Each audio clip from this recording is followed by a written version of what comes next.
It says on my screen that it is now being live streamed, so. Yes. Mayor Pennell, we're good to go. Okay, great. Okay, so I'm going to call a meeting to order. First of all, I'm going to welcome everyone to the first meeting in the new year. Then I'm going to take attendance. I'm going to call everyone's name. Councillor Cross. Present. Councillor Shipman. Present. Councillor Castelline. Present. And Councillor Brooker. Present.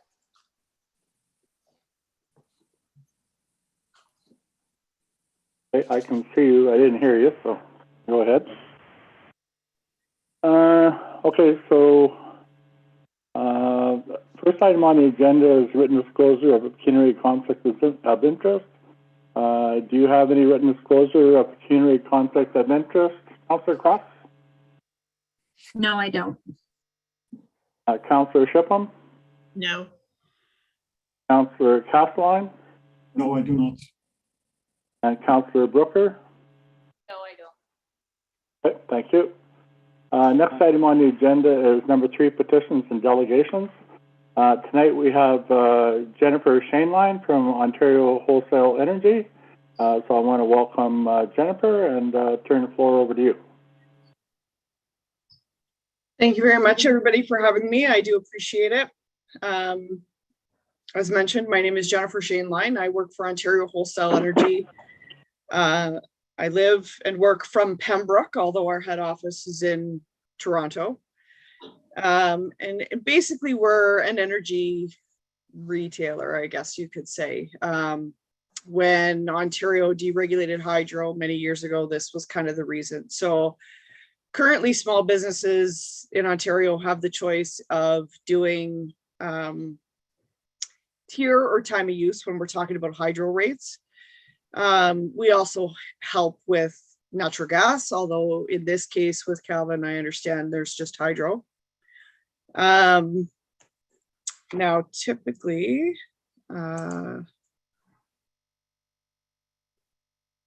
okay, so do I have access to share my screen now? Yes. Okay.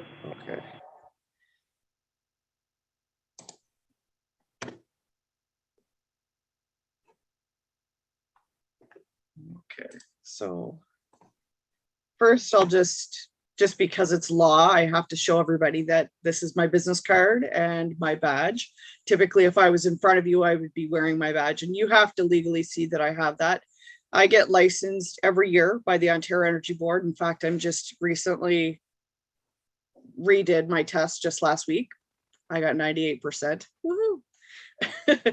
And that's how I can bring you hydro and natural gas rates. I am currently working with almost 3,000 accounts in the area. I typically work anywhere from Sudbury, North Bay, all the way up to Canada, over to Bancroft, Haliburton. I mean, pretty much you name it. With referrals now, I'm kind of working with a lot more businesses in Ontario.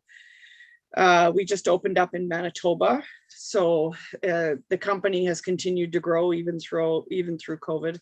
And if I kind of switch over, I'm already working with 5 townships in Ontario. So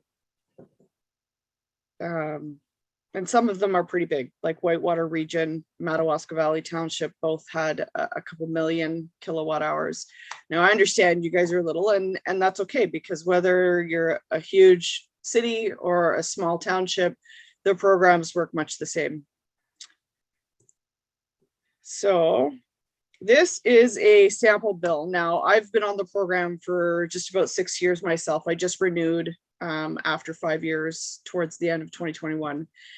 And if you were to look at your hydro bills, what you would typically see is that they're on time of use or tier. And all small businesses in Ontario have the choice of being on tiered or time of use.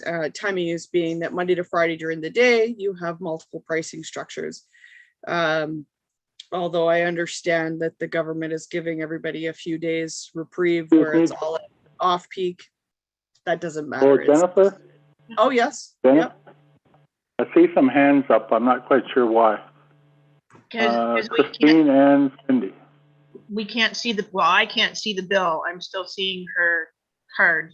So whatever she was trying to show Oh, us. I guess I have to, sorry, I have never. I guess maybe I have to actually share each screen. My apologies.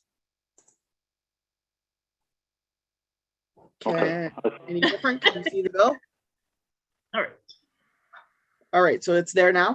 Yep. Okay. So typically on your, if you were looking at your bills, you would see that you would have a time of use rate structure on the right-hand side of the Hydro One bill. When you go through somebody like Ontario Wholesale Energy, all we're simply doing is getting you access to a third pricing structure. So instead of only having the choice of being on tiered, which is a little bit at a cheap rate, all the rest at a higher rate, or time of use where you have 3 pricing structures every day, this is getting you access to the best rate in Ontario all the time. It's basically called our Hope Plus program, or HOPE, which you can find it online. It's HOEP. And it's basically the weighted average every hour of every day. There's a price that's put in, and it's basically the wholesale rate of hydro in Ontario. So you're still going to get charged delivery and regulatory charges the same as you would on any Hydro One bill. But what's nice is that we're not changing the account number on you. You're still going to pay delivery. So if, you know, a lot of people say, well, we don't want to change utilities. You're not. Hydro One owns everything, so we can't take anything from them, unfortunately. But you know, that said, if you have a power outage or a meter discrepancy issue or a billing issue, you still call Hydro One.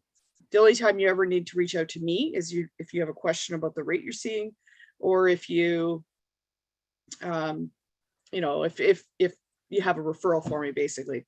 You'll still get the Ontario electricity rebate, just as you see here. But typically you're going to end up with one rate. As you can see, this is a, you know, a bill from last year, but typically in the summer and the winter, rates go down when there's a lot more usage in Ontario. So it's really cold today. We're looking at the global adjustment rate, which is something that everybody in Ontario pays, whether you're paying time of use or tiered. It's just whether or not it's hidden or you're seeing it all by itself, as you can see here. So this is exactly what a large volume customer would see. So a big city or a big manufacturer or even a Tim Hortons or McDonald's would already be on this pricing structure. So what I'm doing is getting you access to this, and that's it. So now instead of having, you know, 17 cents 6 hours a day that you're paying, you're just getting the wholesale rate, and that's it. And really that's it that changes on the bill. Typically, I have been seeing somewhere around 20 to 30% better. I'm not legally allowed to use the word save, but that's been pretty standard for what I'm hearing across the board with everybody that's renewing.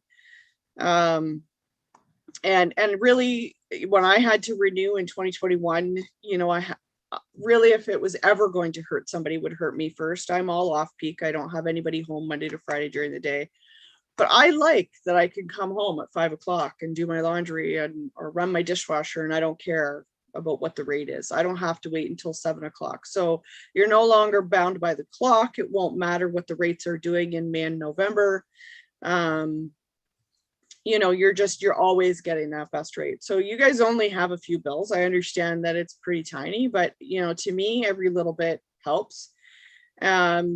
Because you're a small business, there's no cost into the program. There's no cost out of the program at any time. I'm not even on commission. So I'm just here to help and to answer questions. And, you know, if there's interest, all we do is take a picture of each of your hydro bills. I fill out some contact information. Either I can come there or I can send it via DocuSign through email. It gets signed and initialed, and then typically within 1 to 3 billing cycles, you see the change right on the bill automatically. And if anybody is interested, I do have a referral list that I can share and I can give out. That's full of hundreds of names of businesses in the area that are on the program. Just about every other business, I think, in Mattawa are on already. But yeah, the floor is kind of open if anybody's got any questions or concerns. And really it works for any small business, any home business, any farm. Definitely if there's anybody out there that you know that might be interested in it, please feel free to share the info. Yeah. That's it on my side. So it's not residential at all then, right? No, unfortunately, in 2017, new laws came into place to protect you. And one of the laws that came in was that we were no longer allowed to sell residentially. Ontario Wholesale Energy was always commercial. But prior to 2017, if I say wanted to put my mother on, I could. I can't now. So if somebody owns a business and they want to add a residential on, they can do it that way, because we understand that owners are going to, you know, take work home. And most of my townships, if it was the mayor that signed or the treasurer, they could put their homes on if they wanted as well. But no, otherwise, no, I can't just go to it was to stop from going to everybody's door. Nobody wants anybody at their door anymore. So, you know, there's far more residential users than there would be businesses. And, you know, if you were getting a rep in there that didn't fully explain it, there ended up being a lot more complaints that way too. So they just kind of said no more residential, but you know, there are ways around it depending on whether, like I said, you run a business out of your home, that's okay. If you have any kind of a farm, even if it's just a hobby farm, all farms count. But just residential, no. Okay, thanks. Anyone have any questions?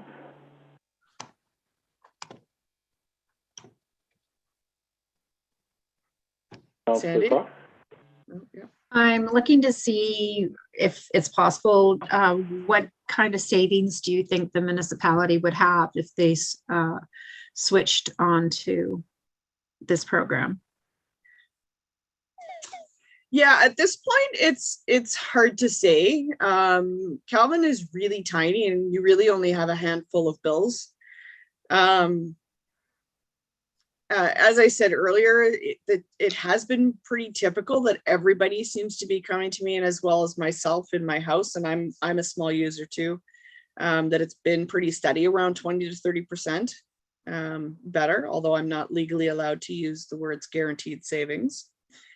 I'm never going to get your bills. I'm never going to see the bills. I'm not privy to that, although as a township I can, I suppose, but but we can't say for sure, because it's not like I can grab all your bills and I can have a crystal ball to see what the future is going to hold.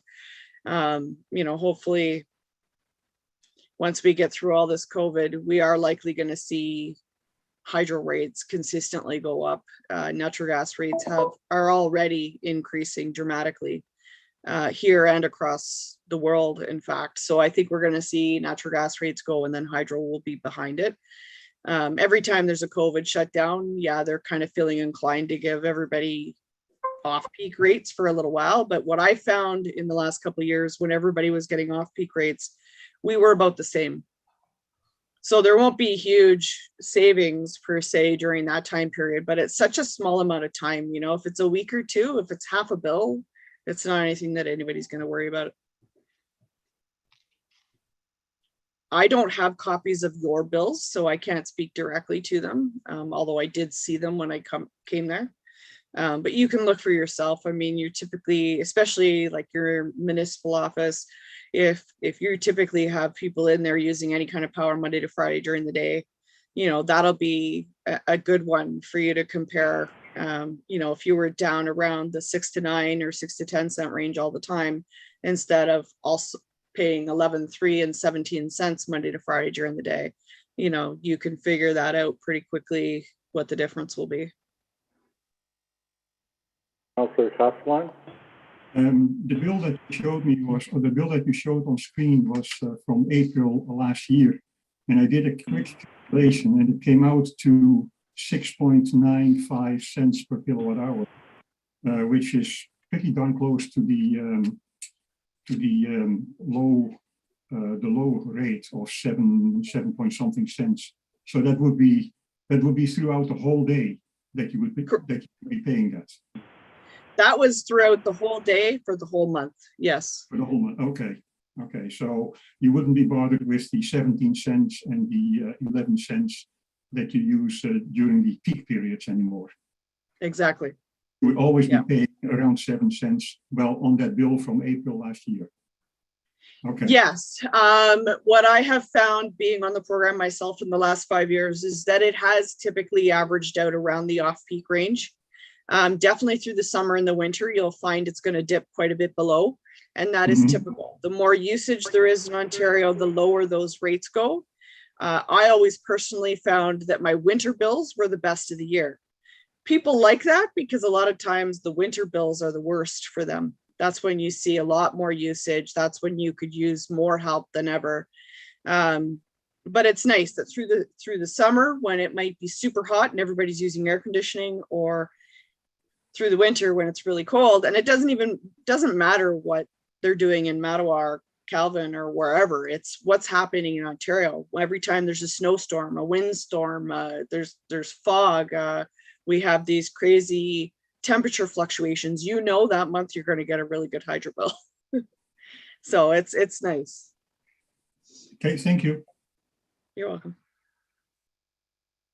Anybody else? I'd kind of like to see,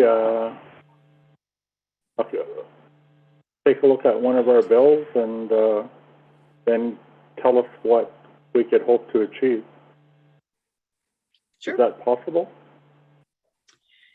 Yeah, I mean, I could definitely, if somebody is able to take a photocopy of the front and back of each of your bills from sometime over the last couple months, I can definitely give you my idea on what I would have assumed you would see if you had been on the program compared to what you were on. Absolutely, I have no problem with that. I've done that with quite a few of the municipalities. I mean, when you're a large volume township like Whitewater Region or Madawaska Valley, I can put together proposals. But when you're a township that's tiny like you, like Horton Township was the very first township that I ever dealt with, and they were small as well. We can't really legally do a proposal for a small business, but that doesn't mean that I can't speak to what I know has been the program over the last 6 years, right? Especially because I've been on it myself. So absolutely, if you're able to send that over to me either in an email or something like that, absolutely, I can definitely give you my idea of what you're going to see. I mean, like I said, your bills are not huge. So it's not like I'm going to come in and say, hey, we're going to half your bills and you're going to pay half the hydro for the next 5 years. It's not really exactly like that. But I do find that a lot of people say they see a lot less fluctuations in their bills. It is nice that you just don't think about what time of day it is. You don't care in whether, May is coming up, I wonder how high the rates are going to go. I mean, the rates have been all over the place in the last couple of years, especially due to COVID. I don't know one day if we're on all off peak or they were given different rates. In 2017, they lowered it 3 times when they were trying to reelect Wynne. And I mean, it didn't matter. I signed on in 2016. I was always getting that Hope rate. It didn't matter what everybody else was doing, except for that I needed to know it for my job. It was nice that I didn't worry about that on my bill. I didn't think, I wonder if my bill all of a sudden is going to go crazy. It never did. It was always a nice, average keel. Maybe once or twice throughout the year, I might be up a cent or two, but if in the summer and the winter, my bills are that much lower, it more than makes up for the rest of the time. So, and I've never had any complaints from any of my townships, let alone most of the 3,000 accounts I've got on. So I am definitely not worried that it's something you won't like, for sure. And I would never put somebody on it if I didn't think it would work for you as well. So for sure, if that's sent over to me, I can definitely tell you what I think for sure. Okay, thank you. Would you be able to do that, Cindy? Absolutely. Okay, thank you. And thank you very much, Jennifer. I appreciate everybody for having me. And if there's ever any questions, please feel free to reach out anytime. I'm an open book. Even if it's, you know, privately or whatever, feel free to email me, call me, text me, whatever works for you. And I typically have done that a lot with my townships. I understand it's never a quick procedure. So, you know, by all means, if questions come up, feel free to send them my way anytime. Thank you. Thank you very much. Good night. Good night.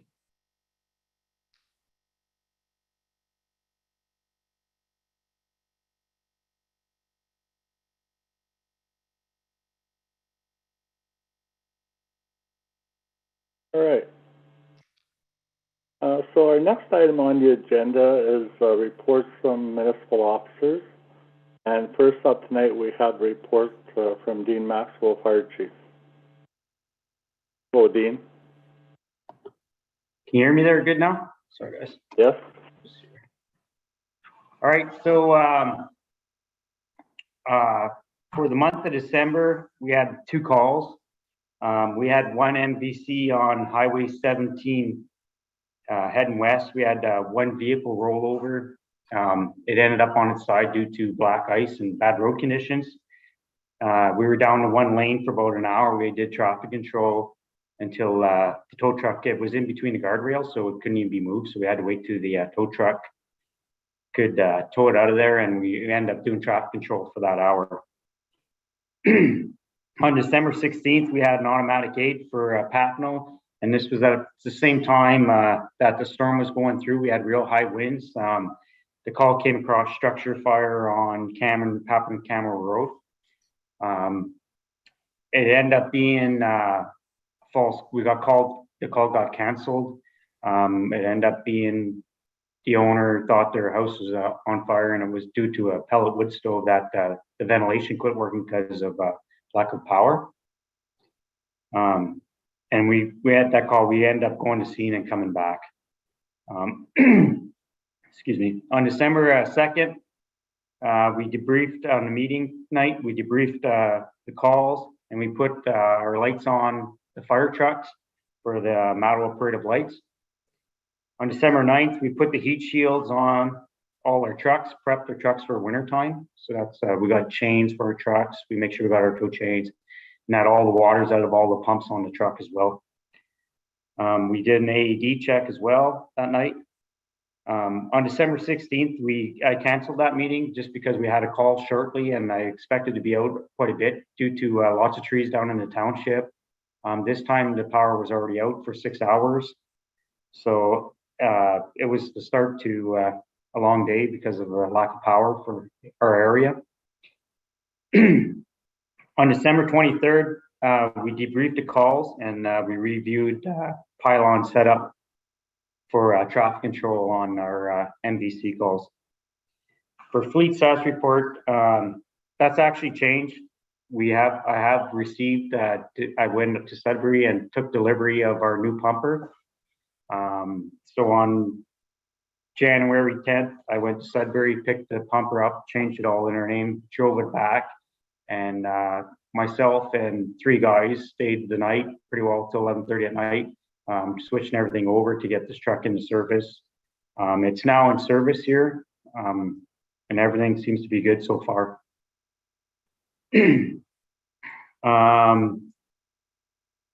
So for a chief report, I just we did the Mattawa Parade of Lights with the Mattawa Fire Department. It was really we really enjoyed it. It was the parade was a little different this year, but overall, I think the response was that it was really well. It went over really well, and really enjoyed that. We went with myself and 6 guys.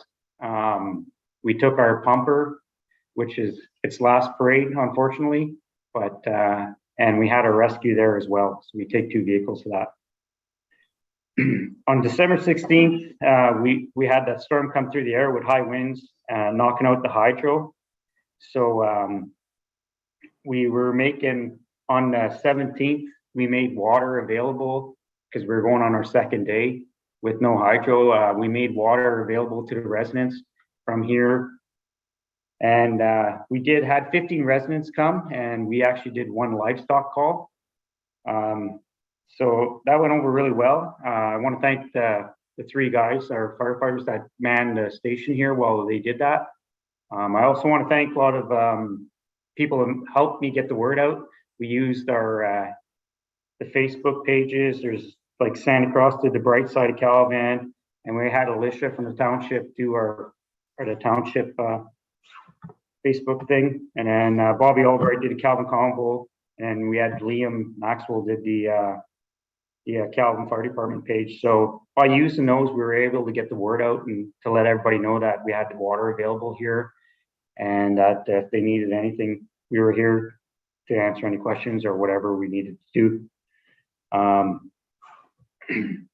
So in those 2 days, there was some stuff that came up, and I just kind of wanted to point that there's room for improvement in these areas.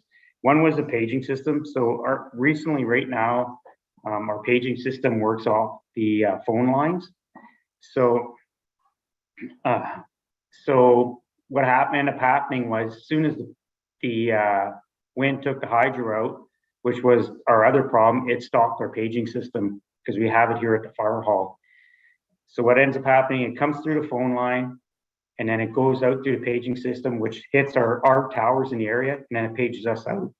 I received several calls from the CAC at the same time saying that our paging system's down. We do have a backup system, but they don't like using that system. They don't want us to rely on cell phones, because in emergency, the cell phones get jammed up and then we'll be stuck without being paged out. So that was kind of some of the areas. We should be looking forward to getting maybe a Generac system here at the fire hall that automatically, once the power goes out, it comes on. We are now on propane here, so a propane one that would be self-efficient would kick on automatically, and then that way when the power comes out, the page system will still come up.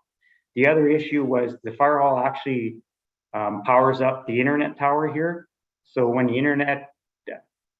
the power goes out here, the girls at the office have no internet as well. So it's kind of all intertwined, these problems. We had some communication problems at the tower. We have upgraded the batteries so we can run 48 hours on the batteries. Luckily, Wayne Brown, I would like to thank him because he takes care of our tower, our communication tower for us. So he was up there checking on it, making sure it was being taken care of and everything. But there's and that comes to the access of the road, the tower. We need to be able to get up there. The road's pretty rough. It was just pretty well pushed up and through there, and it's never been finished. There's like piles of dirt laying around. There's lots of rock up there. Like it's pretty rough. It's just been roughed in, and that's about as far as it went. I don't know if that's something we look to develop, because we do have our tower up there, and if we're interested in that. But that's some things that we could look forward to in the future, maybe improving on. Overall, there's lots of people that came together to help out. We actually had some problems with the tower. There's some damage from, I guess, his power surgeon. We had Butch Graff come up. He did a good job there. He was fast, kept our communications up, and our power unit that controls our tower has been repaired and is up and running. That's pretty well all I had for tonight. If there's any questions on some of those topics, maybe. Any questions, anyone? Oh, Doug Smoltz. Thank you very much, Dean. All right, thanks, guys. Our next report would be from Jacob Grove, our landfill and recreation manager. Hello, Jacob. Hello. Can you all hear me okay? Yes. Okay. So I have the two different reports, and I'm going to start with the well monitoring report. So council had requested that we go out for quotes for the well monitoring at the landfill. That was sent out on December 9th, and we received bids or submissions from 6 companies. And then I've reviewed all of them and prepared the report from that. Of the 6 requests for quotes or RFQs, only 3 of them gave a detailed breakdown of the costs. The three that didn't provide the detailed breakdown and cost had some concerns in them. One was eliminated due to the high value in the proposal. Without explanation for why it was so much higher than the rest of them. The second proposal was eliminated because we couldn't determine if they had included lab costs in the quote for processing the water samples. And then the third was eliminated because their hours were very low. We didn't feel that they had budgeted enough hours in it to do a proper job at the landfill, doing all the sampling. And then of the three remaining ones, there's one that had an arithmetic error in it. So the cost couldn't be accurately compared to the remaining two. From the two remaining proposals, there's a cost difference of less than $600. So it is my recommendation to council that the well monitoring be awarded to Knight Piésold Consulting. Of the remaining proposals, they were the lowest. Their office is local, and they have a long-standing, over 10 years work history with several municipalities, including Calvin.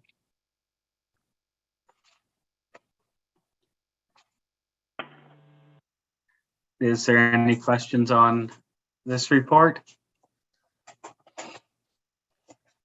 Any questions, anyone? Bart, you're on mute.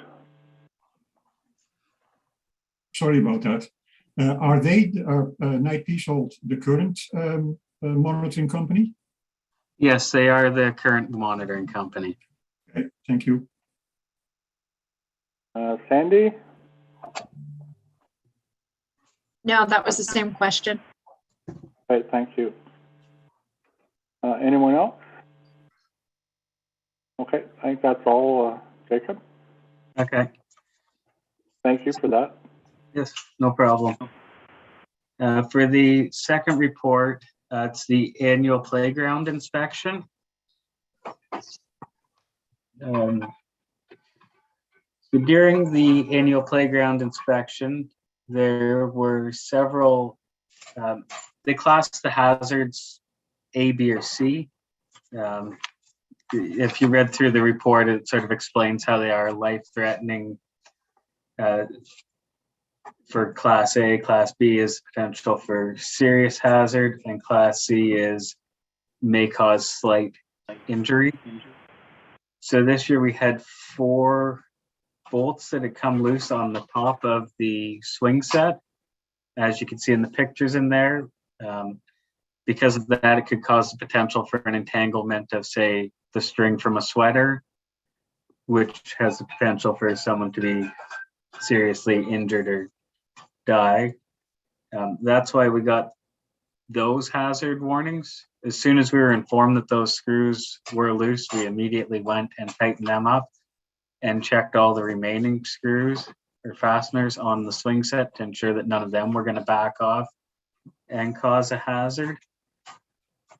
Then we also received several serious hazards or protrusions that were increasing in size. So as you could see in the pictures throughout the report, you could see where some of the plugs were starting to come out, or some of the screws had started to back off a little bit, but not enough that someone could catch on, but it had the potential that it could become something someone could catch on, as well as the old seesaw having a hex bolt in it, and it's supposed to have a bolt that is smooth on the side, not sharp at all. So the seesaw bolt was immediately changed out to one that was smooth and nobody could get caught on.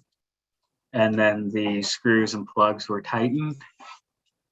And then we have the same hazards with the swing set being too close to the climbing set, where there's the potential, there's enough room for somebody to fall off the swing and fall off the climber at the same time and not hit them. But if someone's walking between the swing and the climber as someone's falling off of both pieces of equipment, there's not enough safe distance.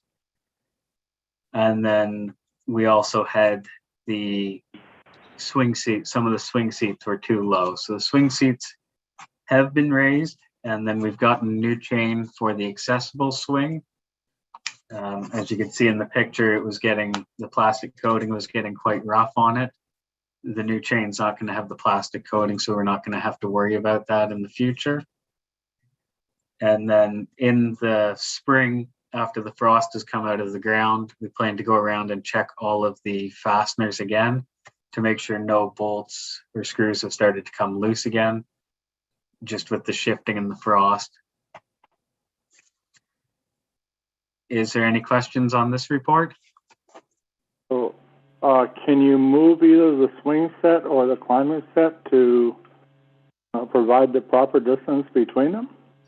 We could. I'm not sure how the swing set is in the ground, if it's cemented in. That is a possibility. It is the swing set being too close to the climber is a very low chance of someone being hurt. So it's not, it's more something when we plan to get a new swing set in the future, we need to make sure we put it in a spot that has the proper distancing. I'm not sure what the odds of someone falling off both of them at the same time and somebody walking in between them at the same time. What the odds of happening is, seems pretty low. Yeah, because basically with the swing, they want twice the height of the swing. So if you measure from the seat under load to the top of the bar, twice that distance for someone to fall off the swing. So it's approximately 12 to 14 feet. And then for someone falling off the climber, it's approximately 7 feet. So we have that, I believe, 21 feet between the two pieces of equipment. We just don't have the 7 foot safe walking path for someone on top of that. Any other questions for Jacob? Councillor Cross? I had two. The two things that were concerning to me was the dents, that one in the one leg and one at the top of the swing. I'm not sure how the dents could have happened, but the one was more concerning is the one for at the top of the swing. Is that, like, how could that, not that you would know, but that's a kind of an odd place to have a dent. Do you know the lifespan of the playground structures? Like, are we looking at a certain time that they'll be having to be replaced? You may not know that right now either. So if you could find out, and do the requirements of the distances change? Would this not have been something that was looked at when it was first put in, and over time that the requirements have changed, and that's why now it's saying that they're too close? With the two pieces of equipment being too close, that's something that's always been in the annual reports that I've brought to council and made aware of. And the swings usually seem to be an issue with the sand getting pushed around, trying to keep some of the swing seat belts low for the younger kids to be able to get on. Those are two issues that seem to come up every annual inspection. And councils in the past have decided that the odds of something happening, because we have such a big distance between them, we just don't have the safe walking distance. It's a very low likelihood that something will happen. But it is something that we could look into, possibly moving the swing back further. As for the lifespan, I'm not too sure what the lifespan is. That's something I would have to look up and see if there's any regulation on that. And the dents, I would guess that that is probably from the backhoe or something, trying to push the sand around when we've added sand into the playground in the past. The operator just not realizing how close they were to the equipment.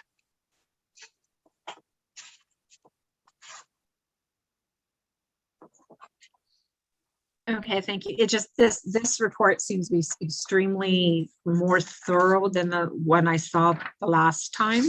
So I don't know if she's new. I mean, it's definitely in depth. So yeah, I'd really like to find out if there is a lifespan on these structures, so that if there is, that we would plan accordingly to replacing them, or just so that we could start, ahead of time to put money in reserves if they do have to be replaced. That's all. Thank you. Okay. You're welcome. Any other questions? Okay, thanks very much, Jacob. You're welcome.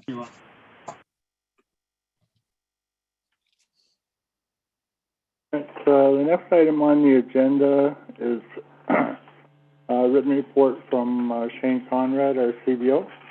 And he has two overall reports, I guess 3 altogether. Right? Everybody's had a chance to look at those, I suppose. Yep. Any comments on that? Okay.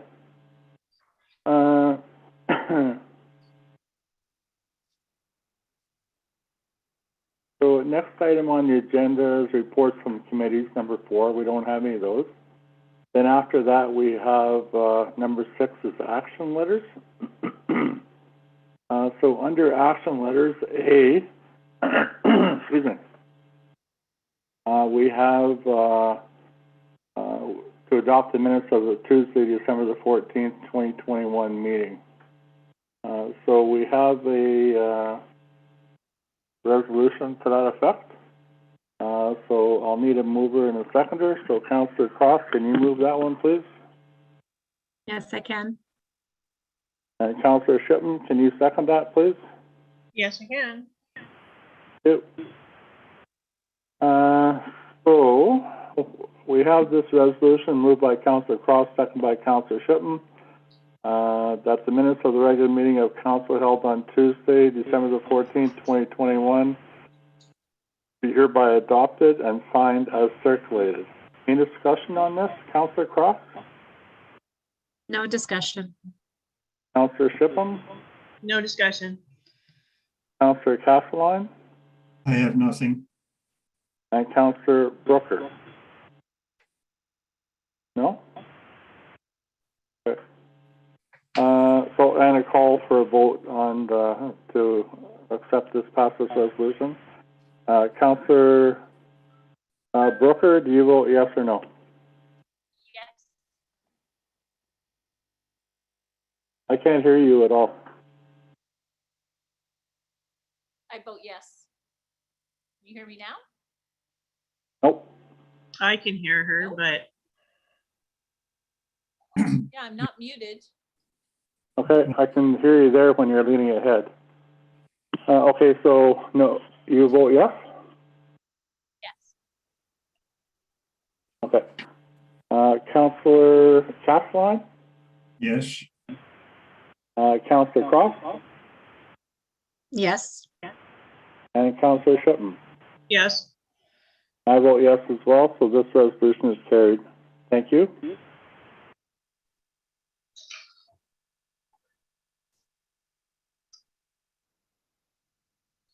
Next item on the agenda is B. It's to adopt the minutes of the Wednesday, December 22nd, 2021 meeting. Okay. So I'll need a mover and a seconder for this one as well. Maybe we can. There's January. Okay, so I'll get a mover. So Councillor Castellane, can you move this one, please? Yes, I can. And Councillor Brooker, can you second this one, please? Yes, I can. Thank you. So we have this resolution moved by Councillor Castelline, second by Councillor Brooker, that the minutes of the special meeting of council held on Wednesday, December 22nd, 2021 be hereby adopted and signed as circulated. Any discussion? Councillor Shipham, No discussion. Councillor Cross, No discussion. Councillor Castelline, No discussion. and Councillor Brooker. Discussion. Okay, so I'm going to call for a vote on this. Councillor Brooker, do you vote to accept this resolution? Yes, I do. Okay. Councillor Castelline, do you vote yes or no? Yes, I do. Okay. And Councillor Cross, do you vote yes or no? Yes. And Councillor Shippen, do you vote yes or no? Yes. And I vote yes as well. So this resolution is carried. Thank you.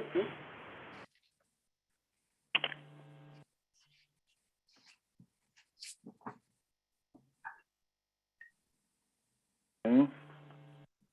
Next item on the agenda is item C. It's bylaw 2021-037. It's a bylaw to adopt a strategic plan for the years 2022 through 2026. So I'm going to need a mover and a seconder on this as well. Councillor Shippen, can you move this one? Yes, I can. And Councillor Castelline, can you second it, please? Yeah, yes, I can. Okay. So this is a third reading. We had the first and second reading at our last meeting. So we have the third reading. It's moved by Councillor Shippen and seconded by Councillor Castelline. This is a bylaw to adopt the strategic plan for the years of 2022 to 2026. And as reported by the Committee of the Whole, to be read a third time, passing number 2021-037, and the said bylaw be signed by the mayor and clerk, sealed with the seal of the corporation, and be engrossed in the bylaw book. Any discussion? Councillor Brooker? Discussion. No? Okay. Councillor Cross? No discussion. Councillor Castelline? No further discussion. Councillor Shipham? No discussion. Okay. So I'm going to bring this to a vote. The third reading. Do you vote yes or no to accept the third reading? Councillor Brooker? Yes. Thank you. Councillor Cross? Yes. Councillor Castelline? Yes. And Councillor Shipham? Yes. I vote yes as well. So the third reading is passed. Okay. And this bylaw is now in effect. Thank you very much, everyone. Took a long time to get that one finished. So the next item on the agenda is item D. It's bylaw 2021-038, and it's to adopt a municipal administrator.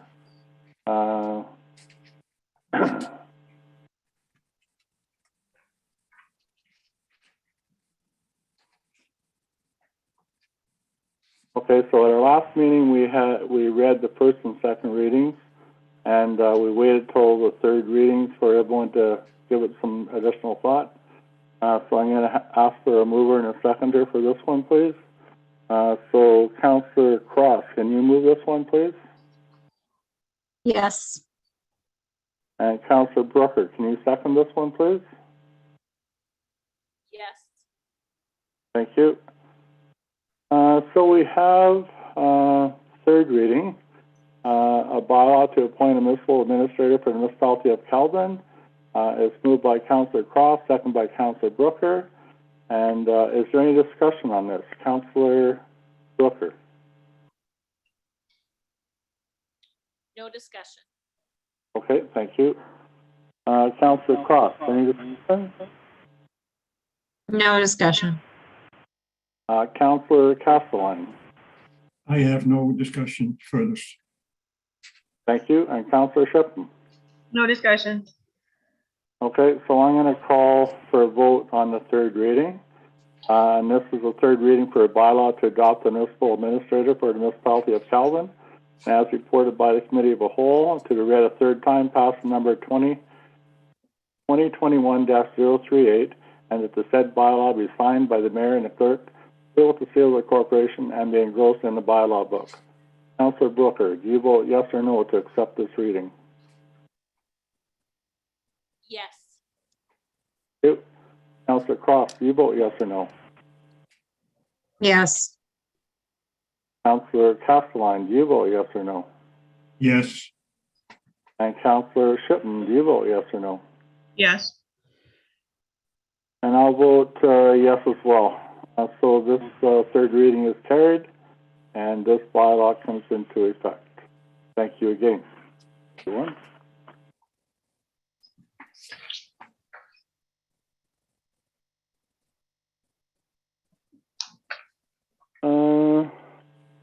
Okay, so the next item on the agenda is item E, and that's bylaw 2022-001.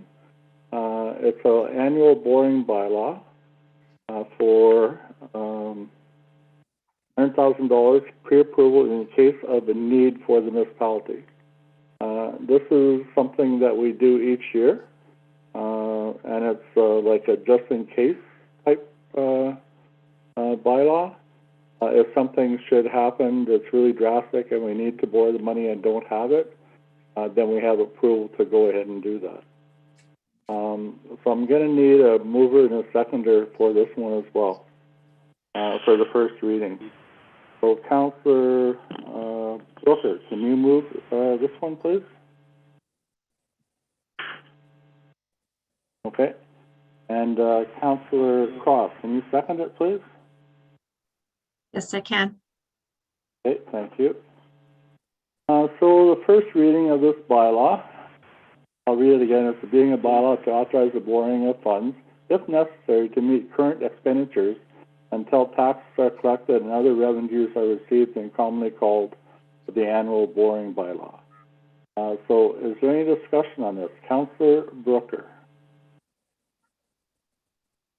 No discussion. Okay, thank you.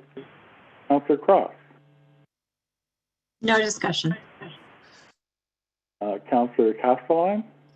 No, it's routine, no discussion. Thank you. And Councillor Shipham. No discussion. Okay, thank you. So I'm going to call for a vote on the first reading. Councillor Brooker, do you vote yes or no to accept the first reading? Yes. Thank you. Councillor Cross, do you vote yes or no? Yes.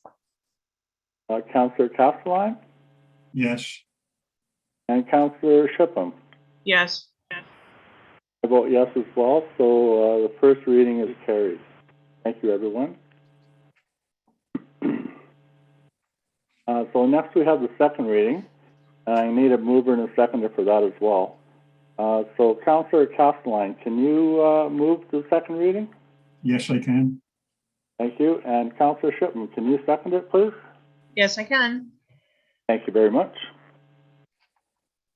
So we have the second reading, moved by Councillor Castelline, second by Councillor Shipman.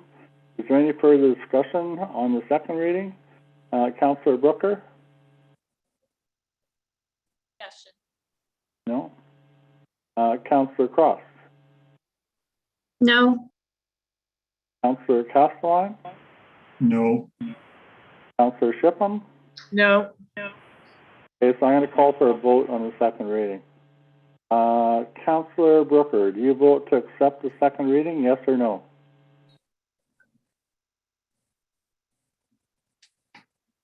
Yes? Okay. Councillor Cross, do you vote yes or no? Yes. Councillor Castelline, do you vote yes or no? Yes. And Councillor Shipman, do you vote yes or no? Yes. And I vote yes as well, so the second reading of this bylaw is carried. Thank you very much.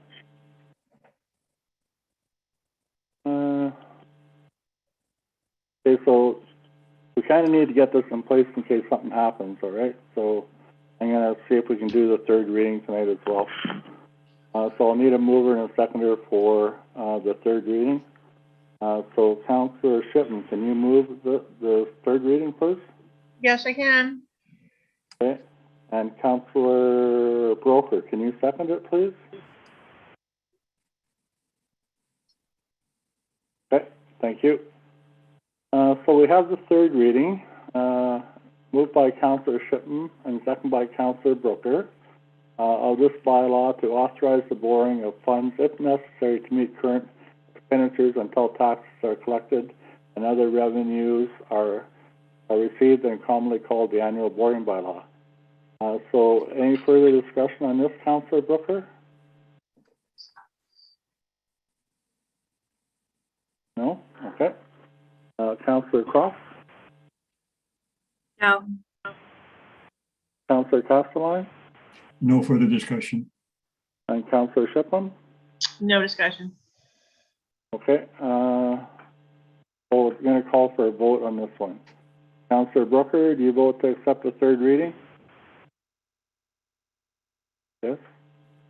Okay, thank you. Councillor Cross, do you vote yes or no? Yes. Councillor Castelline Yes. and Councillor Shipman? Yes. I vote yes as well. So as reported by the Committee of the Whole, it's read a third time, passed number 2022-001, and the said bylaw be signed by the mayor and the clerk, sealed to seal the corporation, and be engrossed in the bylaw book. So the third reading is carried. This bylaw is in effect. Thank you very much, everyone.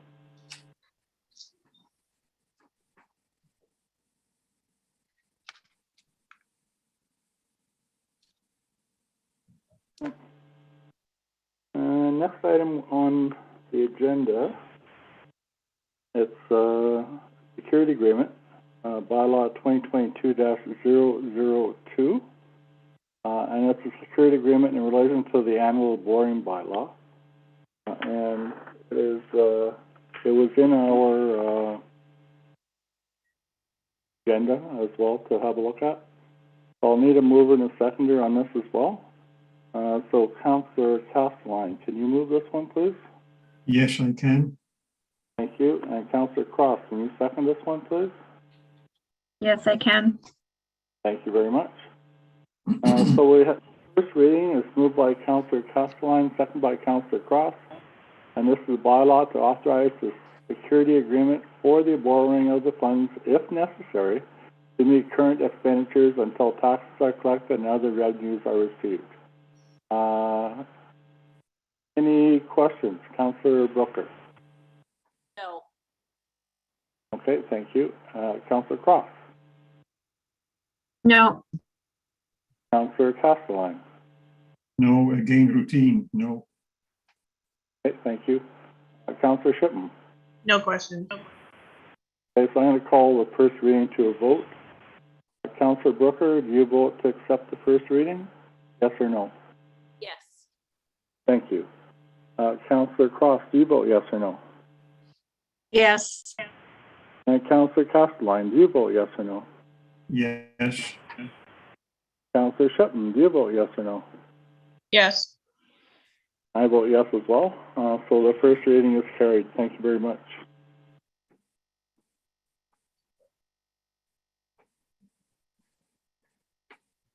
So we have the second reading before us.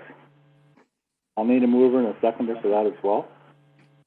So Councillor Brooker, can you move this one, please? Thank you. And Councillor Shipman, can you second it, please? Yes. Thank you very much. So this is the second reading of the bylaw. Is there any discussion, further discussion on the second reading? Councillor Brooker? No. Okay, thank you. Councillor Cross? No. Councillor Castelline? No. And Councillor Shipman? No. So I'm going to call the second reading to a vote.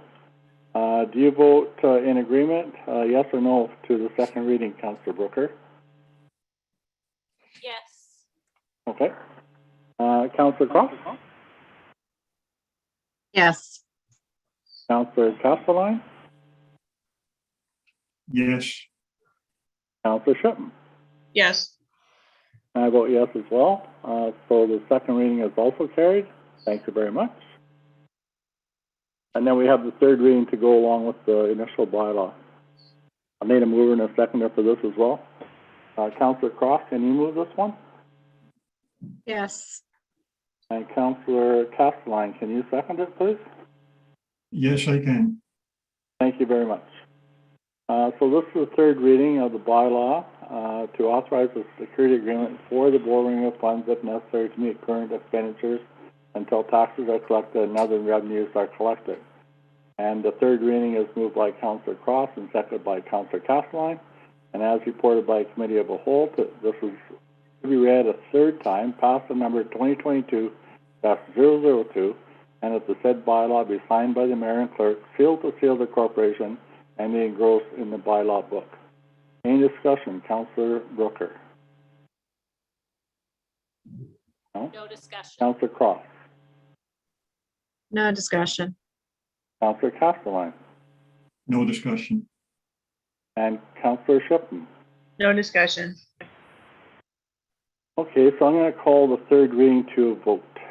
Councillor Brooker, do you vote yes or no to proceed with the third reading? Yes. Thank you. Councillor Cross, do you vote yes or no? Yes. Councillor Castelline Yes. and Councillor Shipman. Yes. And I vote yes as well. So the third reading is carried, and this resolution it comes into effect right now. Okay, so next item on the agenda is bylaw 2022-003, and it's to provide for a to provide for an interim tax levy penalty and interest for 2022. So I'll need a mover and a seconder for this one as well. Councillor Castelline, can you move this one, please? Yes, I can. Thank you. And Councillor Shipman, can you second it, please? Yes, I can. Thank you. So we have a bylaw, first reading of bylaw in front of us. It's a bylaw to provide for interim tax levy and to provide for the payment of taxes and to further provide for penalty and interest in default of payments, therefore, for 2022. Any discussion, Councillor Brooker? No discussion. Councillor Cross? No discussion. Councillor Castelline? No, it's one of those things that comes back every year, and there's nothing changed, so no discussion. Okay, thank you very much. Councillor Shipman? No discussion. Okay, thank you. So I'm going to call the first reading to a vote. Councillor Brooker, do you vote yes or no to in agreement for the first reading? Yes. Thank you. Councillor Cross, do you vote yes or no? Yes. And Councillor Castelline, do you vote Yes. yes or no? Yes. And Councillor Shipman, do you vote yes or no? Yes. I vote yes as well. So the first reading of this bylaw is carried. Thank you, everyone. I'm going to need a mover and a seconder for the second reading as well. So Councillor Brooker, can you move this one, please? Thank you. And Councillor Cross, can you second this one, please? Yes. Thank you. So for the second reading, we have it's moved by Councillor Brooker and seconded by Councillor Cross.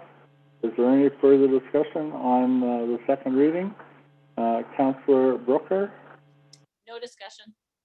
No, thank you. Councillor Cross? No discussion. Councillor Castelline, No. and Councillor Shippen. No discussion. Okay, so I'm going to call for a vote on the second reading. Councillor Brooker, do you vote to accept the second reading, yes or no? Councillor Yes. Brooker? Yes.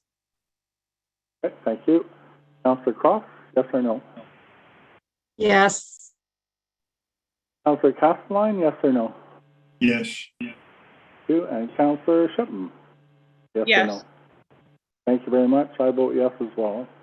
So the second reading is carried.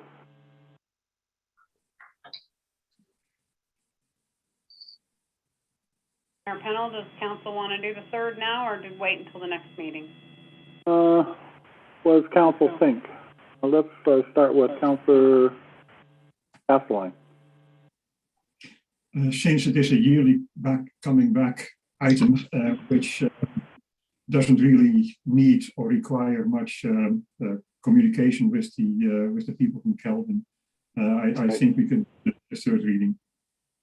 Okay, Councillor Cross? I agree. Councillor Brooker? I agree. Yes. And Councillor Shippen? I agree. Okay. So I'll need a mover and a seconder for the third reading. So Councillor Cross, can you move this one, please? Yes, I can. Thank you very much. And Councillor Castelline, can you second this one, please? Yes, I can. Thank you. So the third reading, we have, it's been moved by Councillor Cross and seconded by Councillor Castelline. And this is a bylaw to provide for interim tax levy and to provide for the payment of taxes and to further provide for a penalty and interest in default of payment thereof for 2022. Any further discussion? Councillor Brooker? No. No? Okay, thank you. Councillor Cross? No. No. Councillor Castelline? No. And Councillor Shippen? No. Okay, so I'm going to call the third reading to a vote. Councillor Brooker, do you vote to accept the third reading, yes or no? Yes. Thank you. Councillor Cross, do you vote yes or no? Yes. Councillor Castelline, do you vote yes or no? Yes. Councillor Shippen, do you vote yes or no? Yes.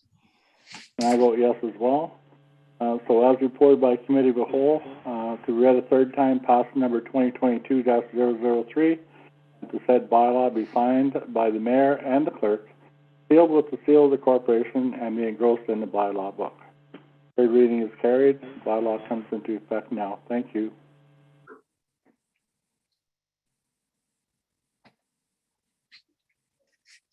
Next item on the agenda is item H. It's a liability for contaminated sites. And it's a resolution to confirm that we don't have any contaminated sites. Okay. So I'm going to need a mover and a seconder for this one as well. So Councillor Shippen, can you move this one, please? Yes, I can. Thank you very much. And Councillor Brooker, can you second this one, please? Yes, okay, thank you. Okay, so we have this resolution moved by Councillor Shippen and seconded by Councillor Brooker, that as of April 1st, 2014, the accounting standards to be applied by municipalities for the preparation of their financial statements must include a new section under Section PS 3260 of the liability for contaminated sites to recognize liability for contaminated sites. And further, that in November 2014, the clerk treasurer met with staff and council to discuss and identify any known potentially contaminated sites within the municipality of Calvin. And further, that from 2015 to 2020, the contaminated site question was revisited and resolutions passed confirming the absence of potentially contaminated sites. And further, that in support of the 2021 year, this was again added as an agenda item for the January 11th, 2022 council meeting. and resolution passed confirming the absence of potentially contaminated sites, and further that no potentially contaminated sites have been identified since 2014, and to date, no contaminated sites have been identified. Therefore, no further action is currently planned or required. So, I'm going to call for a vote or a discussion on this. Is there any discussion on this? Councillor Brooker? Discussion. No? Councillor Cross? No discussion. Councillor Castelline? No discussion. Councillor Shipman? No discussion. Okay, so I'm going to call a vote on this resolution. Councillor Brooker, do you vote in favor of this resolution, yes or no? Thank you.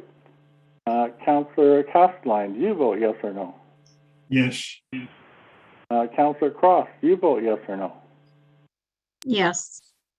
And Councillor Shipman, do you vote yes or no? Yes. I vote yes as well. So this resolution is also carried. Thank you very much. Next item on the agenda is I, and it's Municipal Calvin Landfill Department. Recommendation to Council for award of contract Cal 2021-03. And this is the report that Jacob gave to us earlier.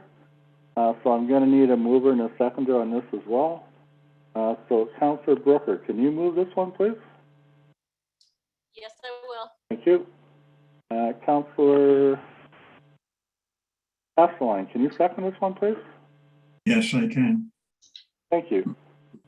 So we have this resolution moved by Councillor Brooker, seconded by Councillor Castelline, that Council acknowledges and accepts the recommendations of the landfill manager to award the request for quotation Cal 2021-03 for the 2022-2023 well monitoring and report contract to Knight Peacehold, and request the clerk treasurer proceed in the process of having the contract signed with Knight Peacehold. Any discussion? Councillor Brooker? Discussion. No? Okay. Councillor Cross? No, I'm glad that we did this. It just, even though we used this company in the past, there was a significant raise. So our budget will probably have to change because of that raise.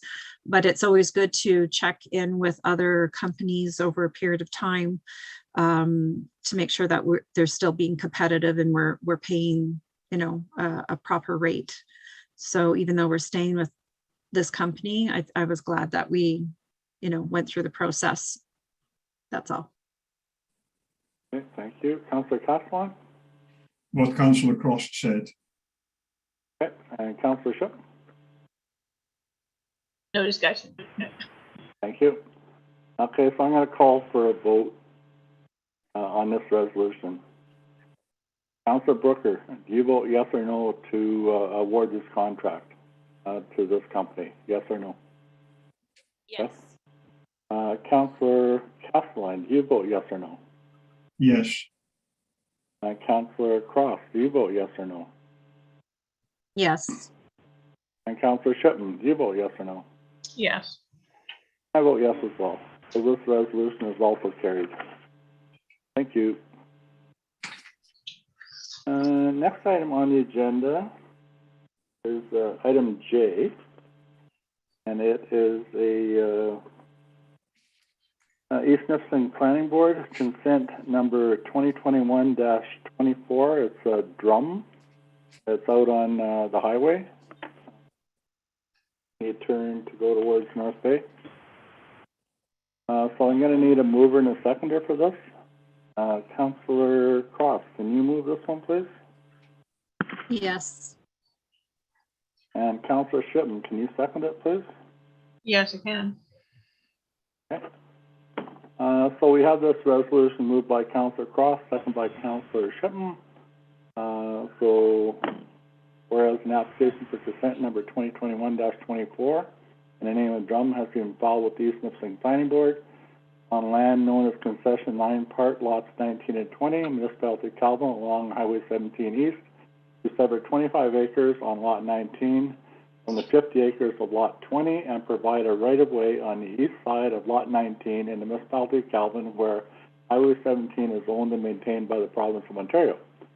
Now therefore, the Council of the Municipality of Calvin resolves that it is recommended that the East Nipissing Planning Board give provisional consent to this application, and 2, a copy of the completed survey for the new lots and a right-of-way shall be provided to the municipality in both digital format and hard copy, and 3, that the 5% cash in lieu shall apply to the newly created lots, and this is payable in full to the municipality as a requirement of consent. Any discussion? Councillor Brooker. No discussion. Okay, Councillor Cross. I do have a question, and I'm not sure if it's appropriate for me to even ask, because I do know that we depend on the planning board to look at all of this and approve. But on the front, it says it is severing, and in the back, page 7, it says the purpose of severing these lots were to bring them back together as they, the ownership is merged. This is more for education for myself. I'm not sure what that meant. Did they somehow get severed at some point because of, and now they want to put it back to? I'm thinking that it did, and now they want to get back together under one owner, one lot. It doesn't say that in here, but that's what I'm thinking it is. Okay, that's all I had for questions. Okay, so we've been provided this by the planning board, so they've already reviewed it, okay, and provided to us for our comments, right? So we can ask that comment if you like.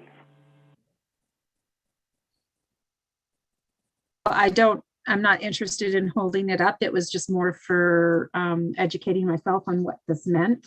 I can reach out later and ask. All right, thank you. Any discussion, Councillor Castelline? No, I have no discussion. Councillor Shipman? No discussion. Okay, I'm going to call for a vote on accepting this resolution. Councillor Brooker, do you vote yes or no to accept this resolution? Yes. Yes, thank you. Councillor Castelline, do you vote yes or no to accept this resolution? Yes. Councillor Cross, do you vote yes or no? Yes. And Councillor Shipman, do you vote yes or no? Yes. I vote yes as well, so this resolution is carried. Thank you very much.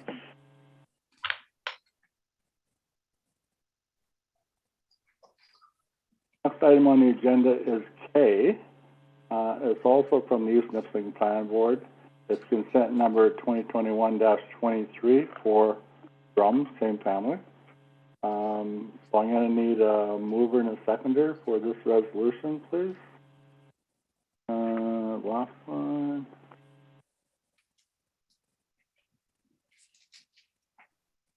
Mayor Pennell? Yes? I just want to clarify, the consent number is actually 2021-25. In the agenda, there's a typo. Oh, okay. Okay, so that's noted. Everyone's aware of that? Okay. It states that number in the resolution, so that should be good, right? So I'm going to need a mover and a seconder for this one.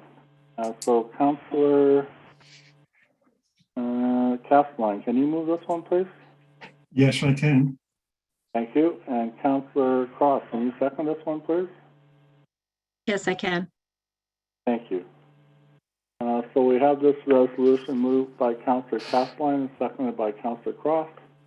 And This is, therefore, be it resolved that whereas an application for consent number 2021-25 in the name of Drum has been filed with the East Nipissing Planning Board on land known as Concession 9 Parts Lot 19 and 20, Municipality Calvin, along Highway 17 East to sever 100 acres for Lot 20, 50 acres for Part Lot 21, and retain 100 acres for Lot 19, put them back in their natural state in the municipality of Calvin, where Highway 17 is owned and maintained by the province of Ontario. Now, therefore, the Council of the Municipality of Calvin resolves that, number one, it is recommended that the East Nipissing Planning Board give provisional consent to this application, and two, a copy of the completed survey for the new lots and right-of-way shall be provided to the municipality in both digital format and hard copy. Any discussion? Councillor Brooker? No discussion. No? Councillor Castelline? No, on the drawn survey, it says on lot 21, the southern part, it says Crown or Township. Isn't that the lot where the cell tower is on? I think it's down the hill farther from there, but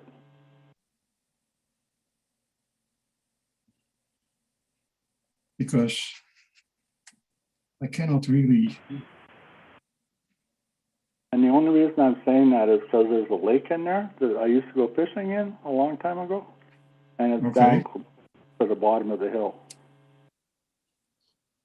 Yeah, because there is a creek running from that end of the lake, from the east end of the lake down to Highway 17. Yeah, there's a gentleman who lives in that road, in a road near there. He works at Ford, bigger fellow with a beard. I don't know if you know him or not. No, that is Meyer. Yeah, You mean Ted Meyer? No, Ted Meyer is the next lot, if I'm not mistaken. no, I don't know his name. Ted and Ann Meyer on Cornerstone. Cornerstone, yeah, I guess that's this. That is the next lot over, if I'm not mistaken. 500? The PCL? Yeah, so Well, we can retain 19, retained. Finding lot 21 to lot 20 on the title, 20 to 21. yeah, he wants to add the 50 acres to the 100 and the other 100 on. Bring it back together, eh? Yeah, Things it was. We can ask for clarification if you like. yes, please, because Okay. because I'm not aware of a driveway and a house next to the Cornerstone, There's one up farther. but that is way up the hill. Yeah, Okay. it's up right at the tower pretty much, right? Yeah, The that's- road goes there. There was Yeah, a that's- guy who used to turn a trailer. I'm not quite sure what his name was, but And that's what I mean. So where it says Crown or Township, is that where the tower is? okay, so let's find out. We can ask. Yes, please. Okay. Unless Cindy knows. I'm not sure. I don't know. Anybody else know? Cindy, would you know? Not off the top of my head. Oh, sorry. We'll have to bring this back then. All right, we'll bring this back perhaps next meeting. Yes, Uh, please. Sorry, just clarification, what am I asking for? What the exact location of the lots are. Because I cannot, I do not remember a driveway and a drilled well and a septic and a house or a camp past Cornerstone, west of Cornerstone. Unless we go way uphill. but I'm not sure, like, because it says lot Lot 19. 21, 20, and 19. That's the legal description in concession 9. So what sort of clarification do you want me to, like, not sure what you're looking for, sorry. We go by the legal description or roll numbers or something. I'm not sure what you would like me to clarify.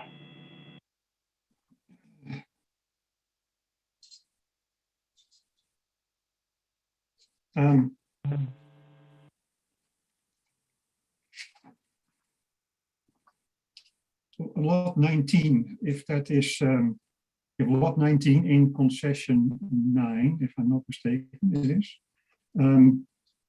Is that the lot where currently, if you drive on the highway, you see a cornerstone, the driveway. It has a driveway with a little train as a mailbox. That's the only driveway that I know is there. As I said, unless you go way up the hill to where the tower is, and that's where another driveway is. But this looks to be further to the east than, and I know the cornerstone is owned by Ted and Ann Myers. So I'm a little bit confused where this drawing comes from. It looks like there's a second driveway here too, right? Well, the second driveway is as I said, is way up the hill, is almost where the tower is. Okay, look, there's a second driveway shown on the map, right? Yes. You see that? Yeah. The second driveway. It's right on the line between lot 20 and out of the highway. That's 1,290 feet. Yeah. I'm still confused. I still want to find out It's too bad he wouldn't have put what the exact location is of these lots. I'm thinking that line in the middle there, that kind of elongated sketch through the middle is like a marsh or a lake or something. That's as far as I know, that should be a beaver pond. Yeah.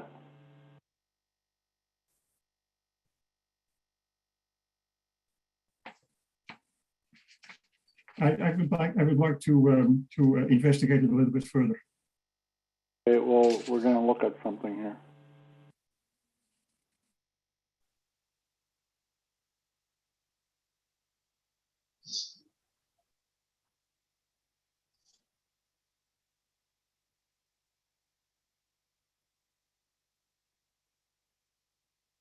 What's the name of the people that you're saying own corner? Ted Myers. How do you spell Meyer? M-E-Y-E-R. Not coming up in the system here.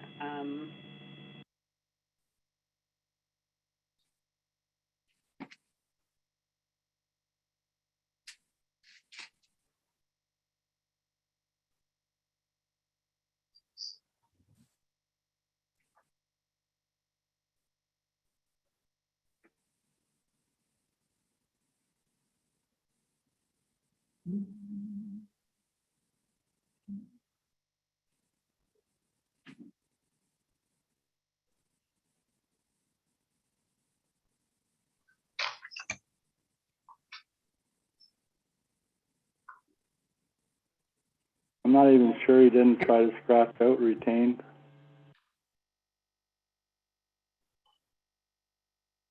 Mayor Probably Pennell? highlighted.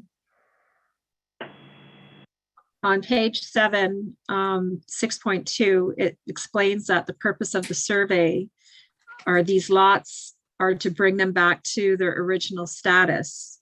They all have since ownership has merged. over the time. So maybe there isn't a true visible driveway onto this lot, because it's saying that they want to avoid being landlocked. So maybe Mr. Caslin is correct about not thinking that there is another driveway there, but maybe because the properties have merged over a period of time that they're only using one, but there may be another one there. But we That's all should still maybe know that where it is.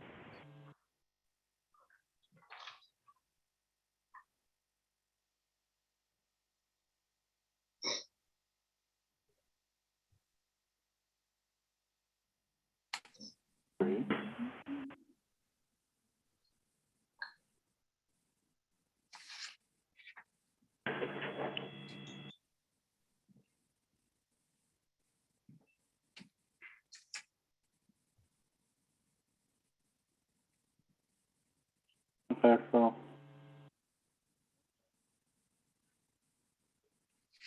we'll have to ask for further information, I guess. Well, I can do some research myself and find out what the exact location is. And Well, we can ask. So if the map's not clear to us, the map's not clear to us, right? So that's right. It's not.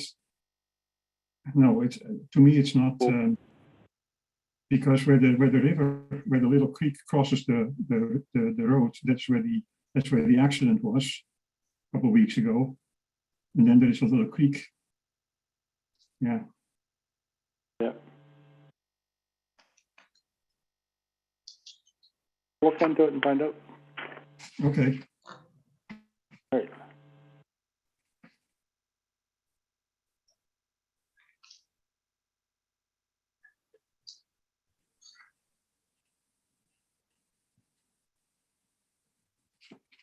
As I said, the only thing I'm concerned about is because of the only driveway that I know in that stretch there is from Cornerstone, and Ted and Ann are definitely not selling.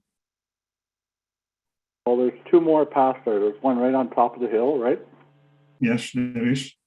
Right And then next to there's the one tower. right at the tower, right?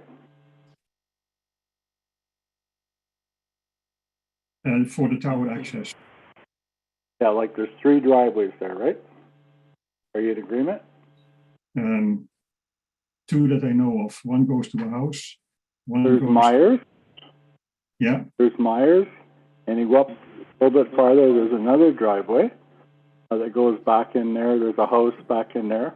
Then you go up a little bit farther, and then there's the driveway into the tower, Yes. right? Yes. So it might be one of those. We'll have to find out, though. Yes, please.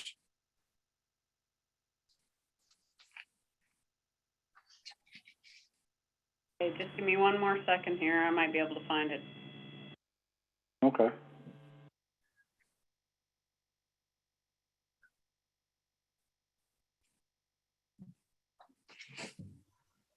So if Myers owns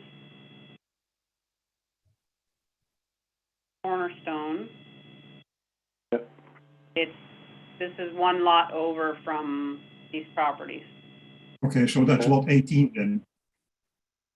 It would be on lot 18. Cornerstone, Yes, that is where Cornerstone is, on Not lot 18. talking about. Okay, These properties are owned by Drum. yes.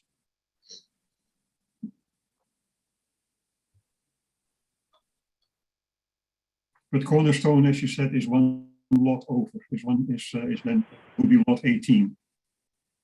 Yeah, Part- to the right, eh? On the Yes. map, Yeah, there to the east. to the east. Now I have my bearings. And then the next one, the next driveway must be the one into the tower, right? Yes. Way up the hill. Yeah.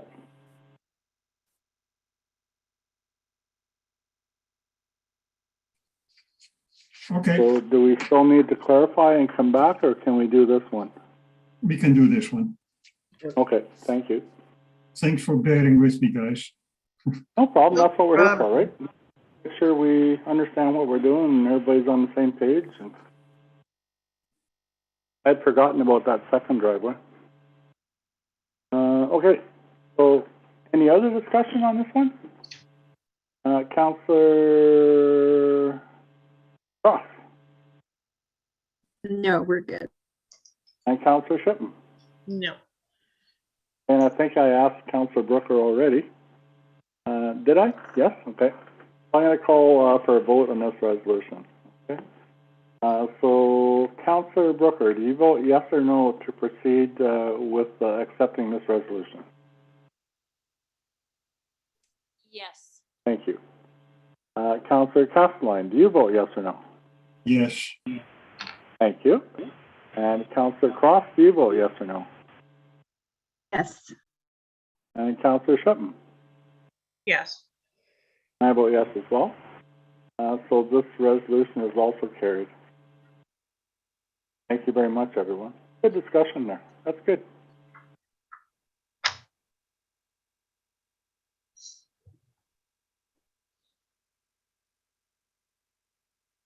So the next item on the agenda is item L, and it's this is from the Municipality of Calvin Building Department, and it's suggested some suggested changes to the fee schedule. And this was provided to us by our CBO, Ms. Jane Conrad. Has everyone had a chance to go through this? I don't think we have a resolution for this tonight. It's kind of up for discussion, right? So,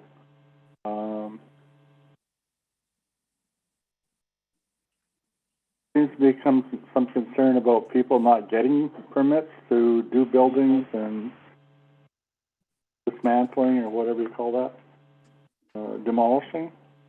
And it takes a lot of work on his behalf to go and search down these people. So we've made some suggestions in here. Any discussion on this, Councillor Castelline? Yes, I do have some discussion on this one. Okay. The CBO's suggestion to put a fine in place for building without a permit, I totally agree with that. He is thinking about in the $300 to $500 range. I would say I'm thinking about the higher range, the $500. It should be really a deterrent to build without the permits, because as the building inspector said, it's time consuming. If I, for example, look at the trial balance, I can see that the cost Kelvin of our building inspector or our CBO is roughly 21,000, and the fees that we have collected so far is roughly 4,000.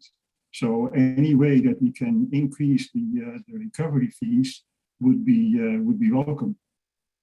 Secondly, what the building inspector is talking about to get an occupancy permit, a separate occupancy permit, and he is suggesting to include the fee in the building permit from the beginning.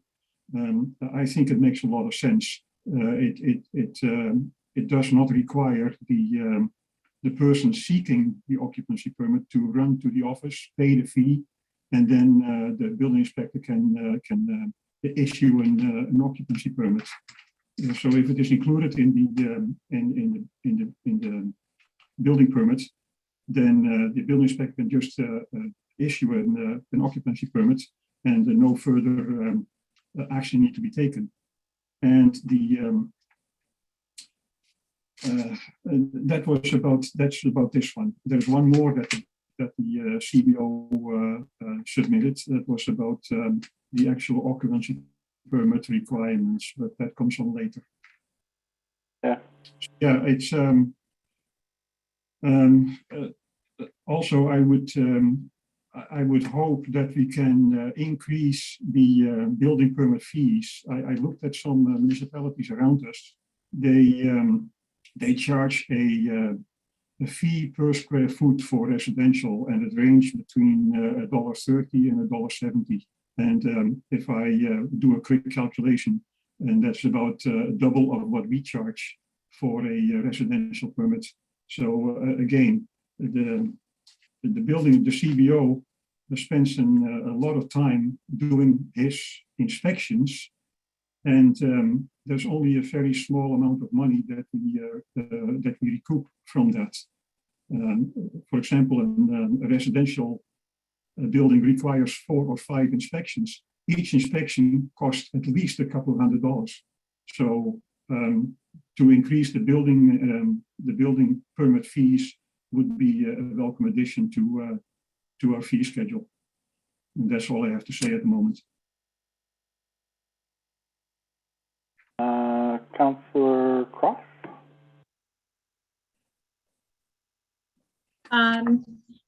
Yeah, I'm read over the report from our building inspector, and I agree with his recommendations. The occupancy permit is only to state that the building meets the health and safety requirements of somebody to occupy it. It really has nothing to do with the building permit, or whether it's opened or closed, or, you know, road entrances or anything like that. So why are we charging that fee, which would, you know, he has to go out there anyway if they have a building permit and do the regular inspections. So I think this would be a good savings to our residents. Also, I think we do need to encourage that our residents need to get these building permits.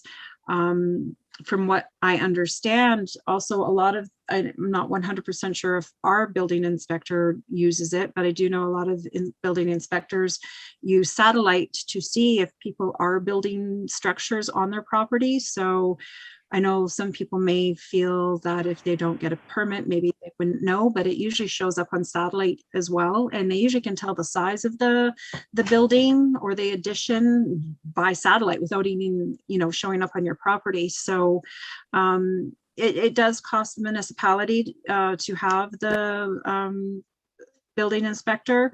Not that I would expect that we would recoup all the expense of having him, but having, you know, them to at least be getting permits when they're supposed to. We all know we need a permit to take down a building to make sure it's done safely. And we all know that we need a permit to build anything so that it's done safely. So I do agree with his recommendations. Okay, Councillor Brooker, anything you'd like to add?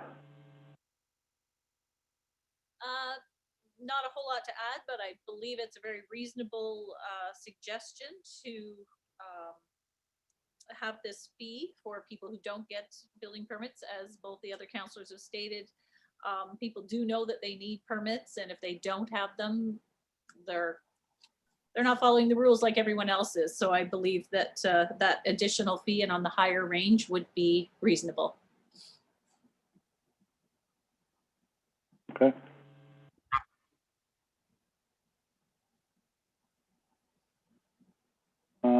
Councillor Shipham. No, I agree with everybody, and I also agree that it should be on the higher range, and that's pretty much all I got to say. Okay. So, all right, so I just want to, I think when we were talking about building permits, we're trying to stay in a similar range to what neighboring municipalities charged. And I want to say that we're required to have a building inspector. It's not something that we'd like to have, or it'd be nice to have. Like, we have to have it.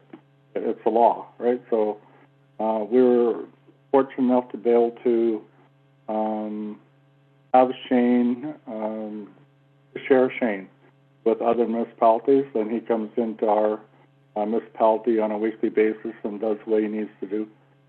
I agree that if someone does do a build or demolish, then there should be an additional charge for that. And I also agree that the fee for the occupancy should be added to the building permit so that the builder doesn't have to come back into the office the second time to get a permit, and so that the Shane or CBO can do that occupancy once he's at the site. So I think everybody's pretty much in agreement from what I understood. Am I missing something? No? Is that understandable, Cindy? Yes? Yes, Okay. thank you. So can we make those amendments? That would be a bylaw amendment, right? To the fees and, fees and permit bylaw. Yeah. I will bring a motion forward at the next council meeting with the decisions of council in this regard. Yep. And yes, the fees and charges bylaw will have to be amended accordingly. Thank you. Thank you, everyone. All right. Next on the agenda, we have item M. It's trial balance as of December 24th, 2021. And I don't know if everybody's had a chance to look through that. Most areas are under, but anyway, any discussion on that? Councillor Shipman? Nothing for me. Councillor Brooker? Discussion.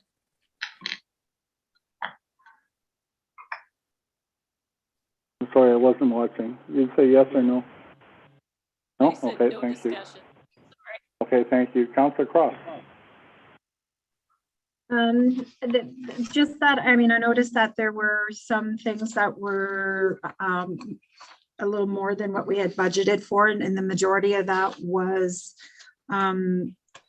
insurance.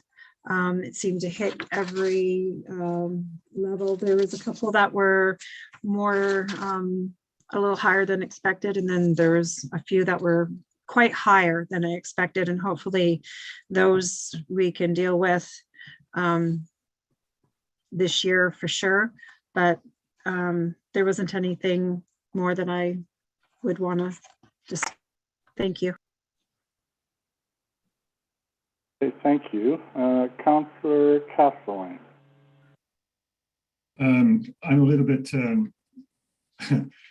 the trial balance. I'm more familiar with the profit and loss statements, but am I far off when I say that our income is about $100,000 less than our expenditures? Or am I looking at this wrong? Cindy, can you answer that? To Cindy. Not exactly sure what you're asking me. It says revenue total is 1.871 million, and our expenditures are 1.97 million. So, am I safe to assume that that our revenue falls behind our expenditures?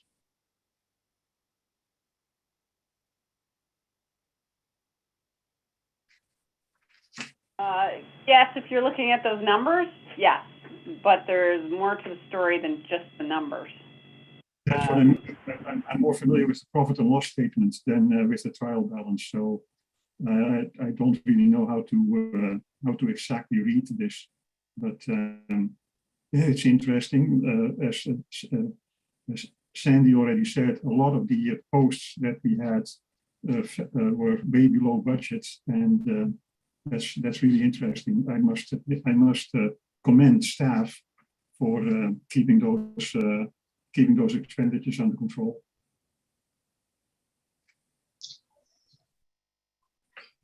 Just so council is aware, there are certain funds that we have not received from, say, grants like that.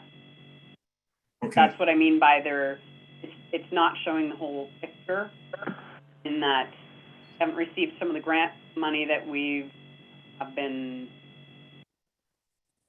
allotted. And so it's not showing in our revenues. So that could also account for some of the discrepancy between them. There's a number of factors. Okay. We'll look at the final numbers then.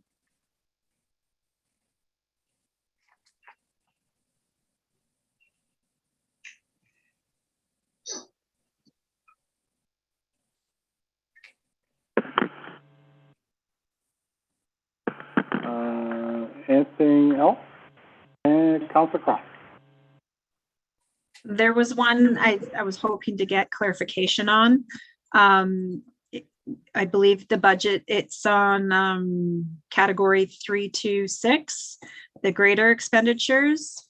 We had budgeted 8,000 and we have spent 12,212. For fuel and oil, is that, are we going to be getting a grant that will be lowering that, or is that just because the cost of fuel has gone up so high that we're over budget? Cost of fuel has gone up so high.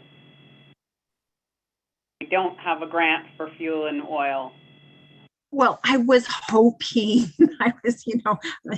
some people have a wish list, but okay, no. The rest was pretty self-explanatory. Thank you.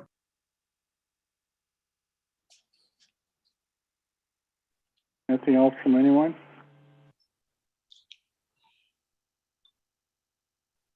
Okay, thank you.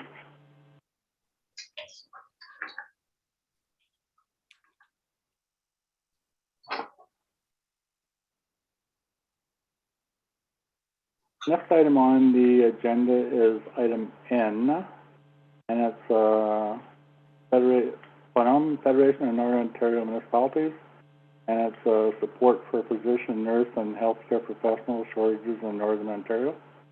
And it was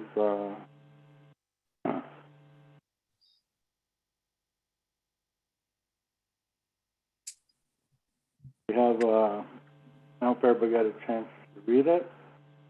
But we have a resolution to support that. So I'll need a mover and a seconder for that. Councillor Shipman, can you move that, please? Yes, I can. And Councillor Brooker, can you second it, please? Yes, I can. Thank you. So we have this resolution in front of us, moved by Councillor Shipman, seconded by Councillor Brooker. Now therefore be it resolved that the Corporation of the Municipality of Calvin fully supports the Federation of Northern Ontario Municipalities media release concerning the status of the physicians, nurse, and healthcare professional shortage in northern communities. Any discussion on that? Councillor Brooker. No discussion. Thank you. Councillor Castelline. No, because this is what we asked for in the last meeting, so no discussion. Okay. Councillor Cross. No, just that I support it. Okay. Councillor Shipman. No discussion. Okay, so I'm going to bring this resolution to a vote. Do you vote to support this resolution? Yes or no, Councillor Brooker? Yes. Thank you. Councillor Castelline? Yes. Thank you. Councillor Cross? Yes. And Councillor Shipman? Yes. I vote yes as well. Thank you very much.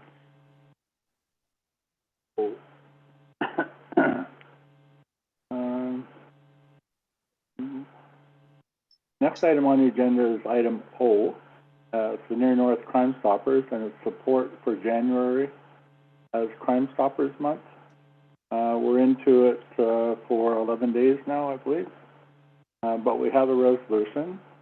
I'll need a mover and a seconder for it as well. Councillor Cross, can you move this one, please? Yes. Councillor Brooker, can you second it, please? Yes. Thank you.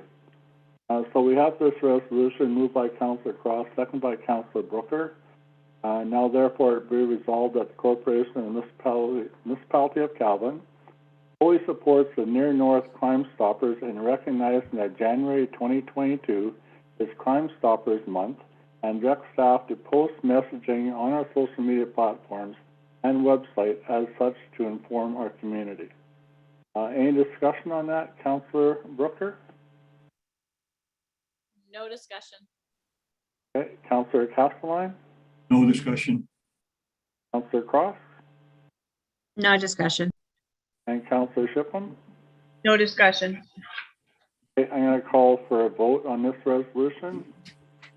Councillor Brooker, do you vote to for or against this resolution? Yes or no?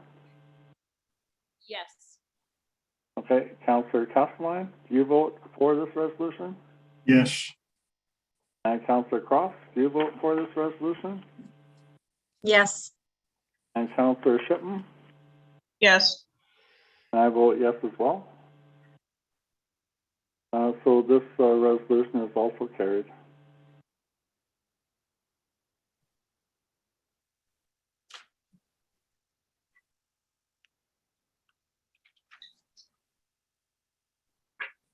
Okay, the next item on the agenda is item P.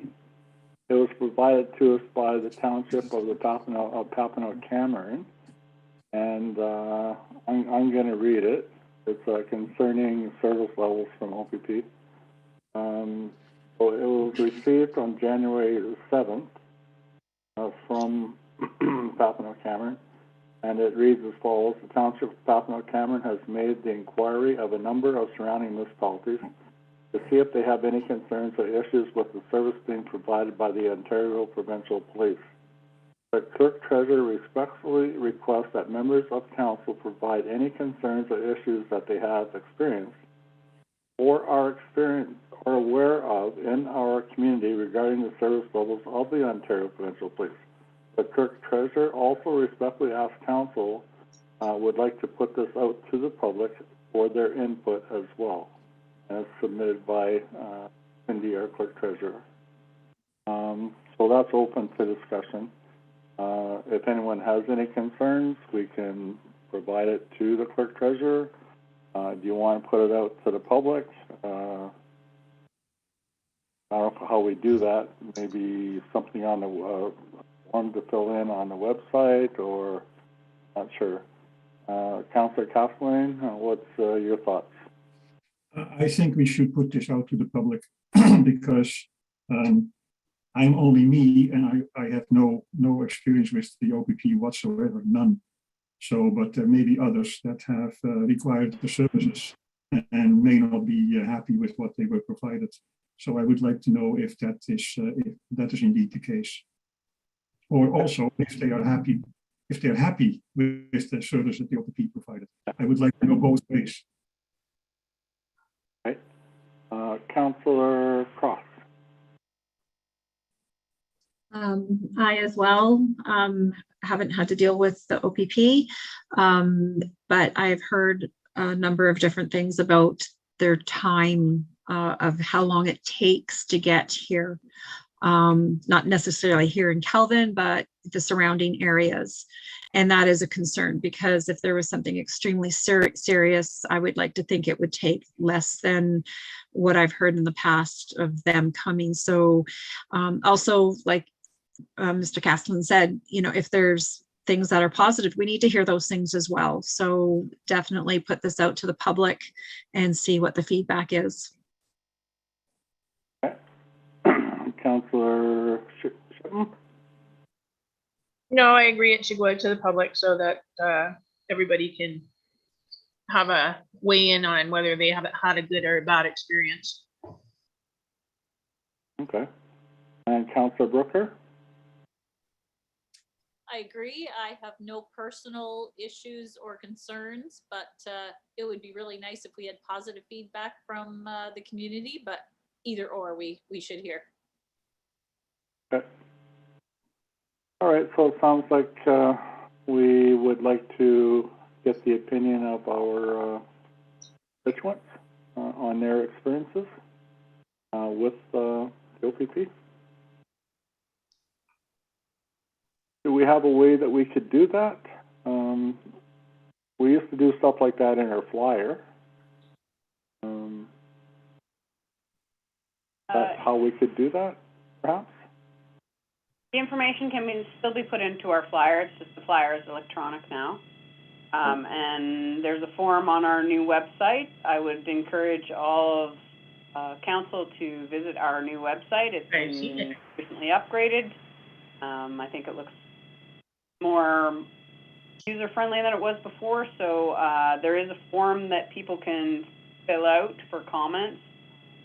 They could just use that form, provide any feedback that they choose to. So now, do we need to come back with a resolution to instruct you to do that at our next meeting? It is a directive, right? Yes, I can put one together, yep. Okay, please. Thank you very much.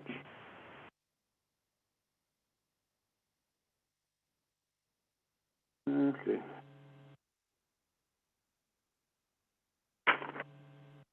Just a huge side note there that the website does look really, really good. I was on it yesterday and it kind of took me back in a bit because it was like, how did I get here so quick?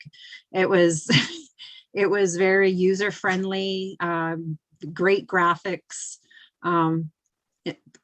Good job. Yeah. I was on it a few times over Christmas. So. Next item on the agenda is item Q. It was an educational thing. Same as R. So I don't know if everybody is going to have a chance to look at those or did have a chance to look at them.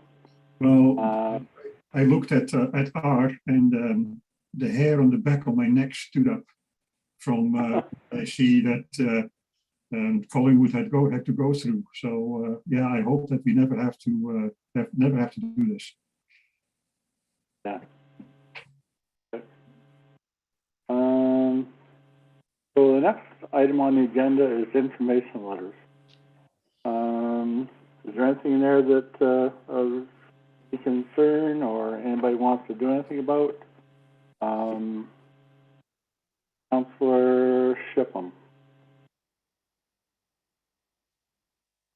Well, we already have Jacob looking at different things to do with the dogs on the loose, right? And different like fees and fines and stuff. So we haven't heard back on that one yet. The careless driving on the bus routes should be the bus driver and the OPP, is it not? You should be able to take down the license plate and report them. Can you not? Is that not the way that's supposed to work? Or I think even our buses in this area have cameras, pretty sure. But I do understand her concern if somebody's doing something wrong. But OPP should definitely be involved. It's a criminal charge. well, that's what I was thinking. So, other than that, I'm not, yeah, that's it for me. There was a request from Ms. Sparks that we erect some kind of a signage, say that it is a school bus, or not, but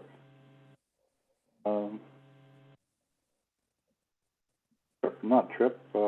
Route. Looking for the word. Route. Yeah. So, do we want to do something like that? Because if we do, then we have to bring back a resolution for that as well.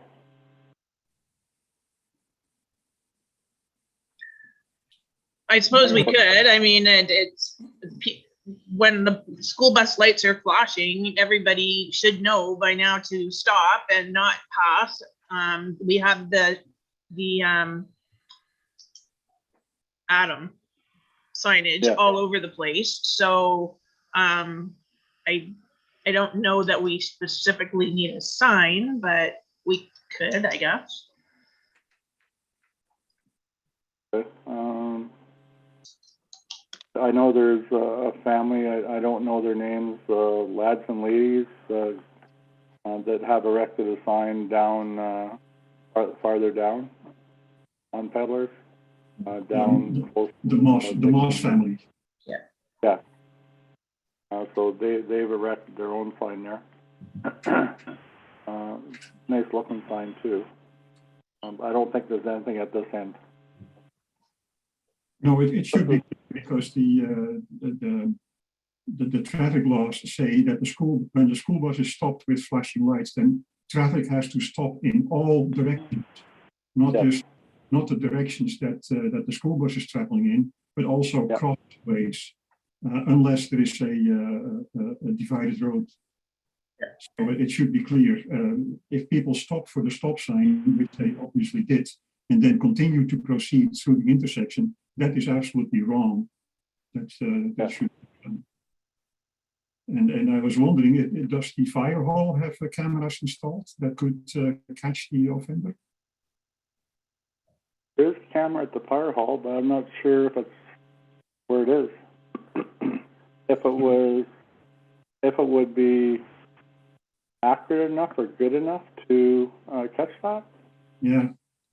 I know there is one there. And then I had another remark about item C. I hope that with the appointment of the shared bylaw officer, that he or she may be able to bring in additional resources or IDs to deal with issues of on the loose. So that would be that might be beneficial. And another one was D, with the conditions of residential occupancy. And that was indeed, as I was informed, that having an occupancy permit cannot be used to demand services that are not normally supplied. And then there was another item, which is item I.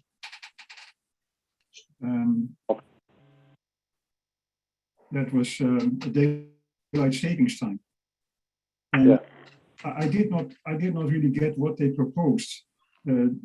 Did they propose to make daylight savings time, in other words, the summertime, the standard time, so that it would be year-round on summertime? Or did they propose to make standard time, which is wintertime, year-round, also in summer? I don't think it was really clear in what they were proposing. So I don't know if I can support that.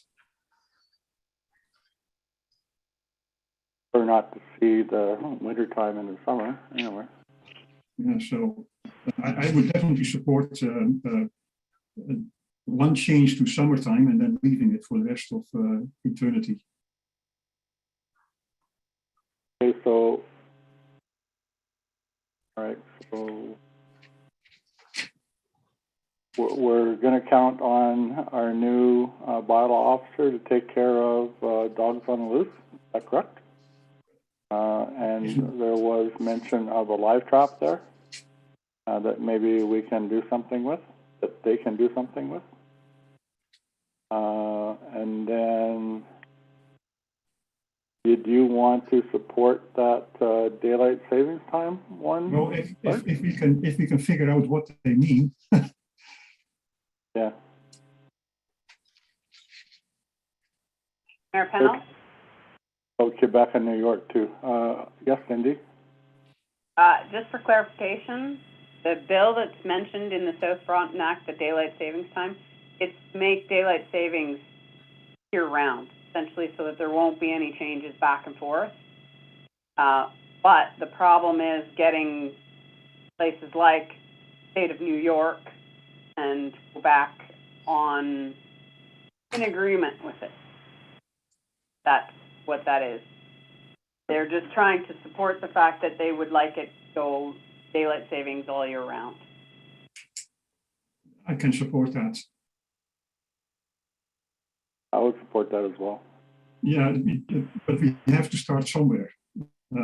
If we start supporting it, then maybe other municipalities may also join in and leave it up to our federal government to talk to the neighbors to the south. Okay. So we can support that one then? Mayor Pennell, is all of council in agreement with that? Or a majority, I should say, sorry, excuse me? I see Christine, or Councillor Shipman nodding her head. I see Councillor Brooks, I see Councillor Cross, and I'm nodding my head. Okay, Yeah. thank you. Okay. So that'll come back at our next meeting, right? Anything else on there from anyone?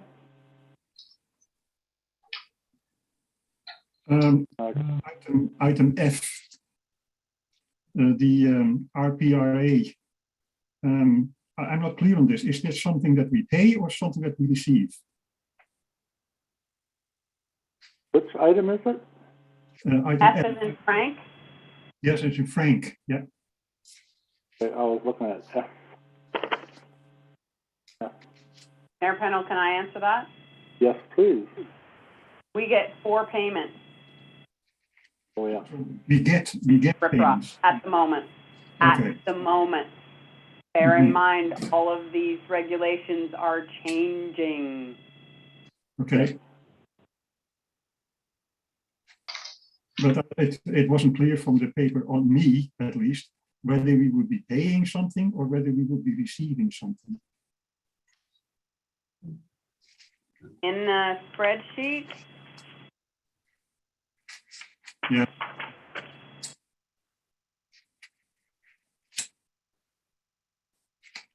so we will receive 4 payments, 1 in June, 1 in September, 1 in December, and 1 in March for the $1,861. I'm happy. Okay. We're not paying, we're getting. We are receiving, yes.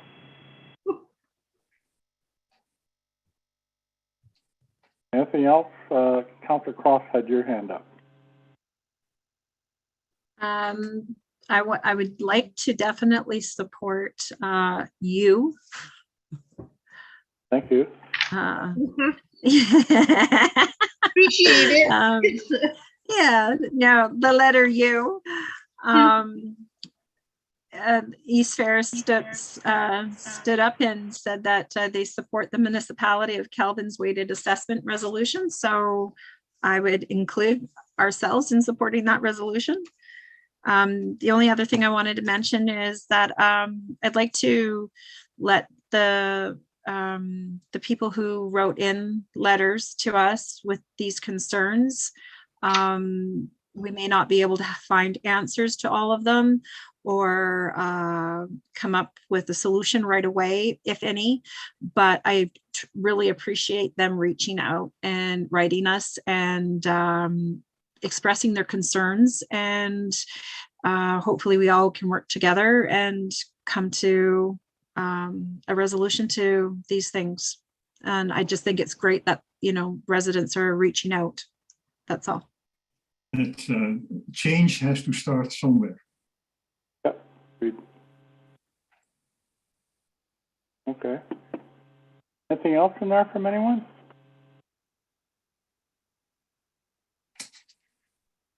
No? Okay. Alrighty.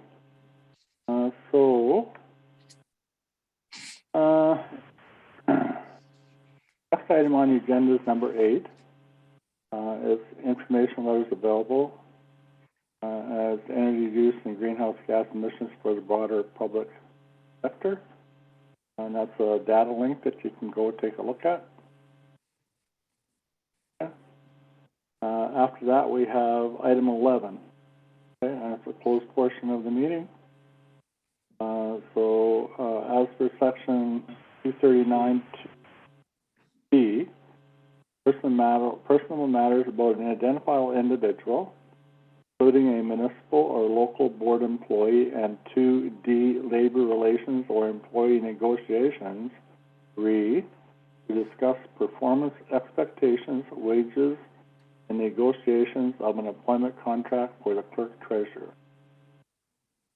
So I'm going to need a mover and a seconder to move into that closed meeting. So, Councillor Shipman, can you move this one, please? Yes, you can. Councillor Castelline, can you second it, please? Yes, I can. Okay, thank you. So we have this resolution moved by Councillor Shipman, second by Councillor Castelline. This portion of the meeting now be closed under Municipal Act 2001 as per section 239(2)(b), personal matters about an identifiable individual, including a municipal or local board employee, and 2D, labor relations or employee negotiations. Re, to discuss performance expectations, wages, and negotiation of an employment contract for the clerk treasurer. Okay. Any discussion on that?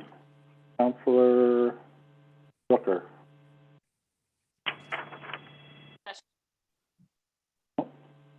Councillor Castelline. No discussion. Councillor Cross. No discussion. Councillor Shipham. No discussion. Okay, I'm going to call for a vote to move into the closed meeting.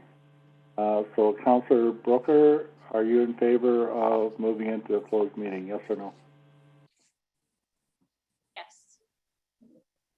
Councillor Castelline, are you in favor? Yes or no? Yes. Councillor Cross, are you in favor? Yes. Councillor Shipham, are you in favor? Yes. I am as well. So this resolution is carried. So we're going to have to turn off our live feed at the moment. I'm turning off the live streaming now.